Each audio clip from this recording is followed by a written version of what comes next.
आजकल बाजारे पैकेट करा मटरशुटी सारा बछरই पाওয়া যায়, কিন্তু প্যাকেটজাত মটরশুটির বদলে বাড়িতে কিভাবে রাসায়নিক ছাড়া মটরশুটি সংরক্ষণ করবেন তা জেনে নিলেই খুব ভালো হয়। এতে সারা বছরই টাটকা তাজা মটরশুটি খেতে পারবেন। নমস্কার বন্ধুরা, আই এম রমেন চ্যানেলে আপনাদেরকে স্বাগত জানাই। আশা করি আপনারা সবাই খুব ভালো আছেন। আমি রমেন, আর আজ আমি দেখাবো বাড়িতে পুরো এক বছরের জন্য একদম সহজ পদ্ধতিতে কীভাবে মটরশুটি সংরক্ষণ করবেন। না বয়েল করতে হবে, না কোনো কেমিক্যাল ব্যবহার করতে হবে, একদম সহজ পদ্ধতিতে আপনারা স্টোর করতে পারবেন। তাই ভিডিওটি স্কিপ না করে একদম শেষ পর্যন্ত দেখতে থাকুন। ভিডিওটি ভালো লাগলে লাইক ও শেয়ার করবেন। তো চলুন এবার দেখা যাক। এখানে আমি 1 কেজি মটরশুঁটি ছাড়িয়ে নিয়েছি।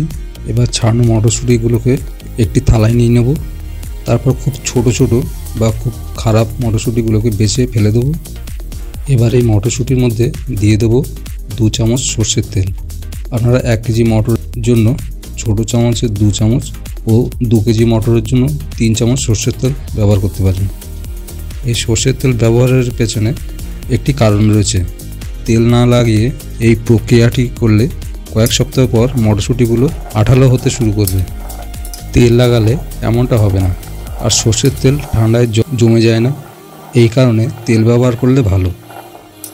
তেল দিয়ে ভালো করে মটরশুঁটিগুলোকে মাখিয়ে নেব।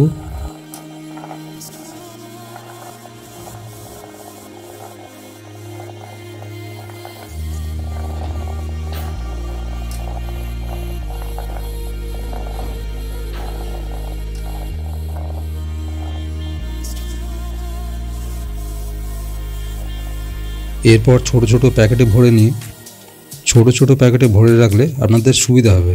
যখন যেমন দরকার সেই অনুযায়ী ফ্রিজ থেকে প্যাকেট বার করে নিতে পারবেন। একসঙ্গে সব মটরগুলোকে বার করতে হবে না। সব মটর বারবার ফ্রিজ থেকে বার করলে বেশি দিন ভালো থাকবে না। সেই জন্য ছোট ছোট প্যাকেট করার চেষ্টা করবেন। তবে কাঁচা নয়, সেদ্ধ করেও মটরশুঁটি দীর্ঘদিন সংরক্ষণ করা যায়।